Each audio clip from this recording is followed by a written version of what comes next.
Let's go to Rebecca Lindstrom in DeKalb County. Rebecca, DeKalb working hard to meet the Secretary of State's goal of having all the ballots in all 159 counties counted by tonight. That's right, and here in DeKalb, they started the morning with about 48,000 ballots that still needed to be counted. I just checked. They've been able to get that number down to about 9,000 with only 66,000 votes separating President Trump and Joe Biden. It really could come down to those absentee and provisional ballots.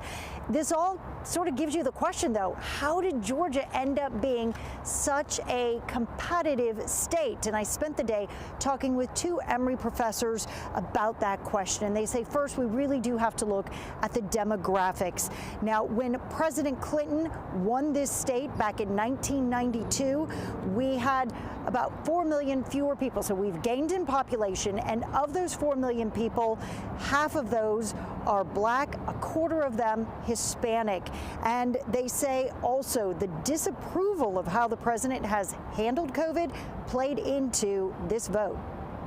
The shutdowns that we've seen have been destructive to the economy, but at the same time, we're seeing a resurgence in cases, which indicates that we're not out of the woods yet.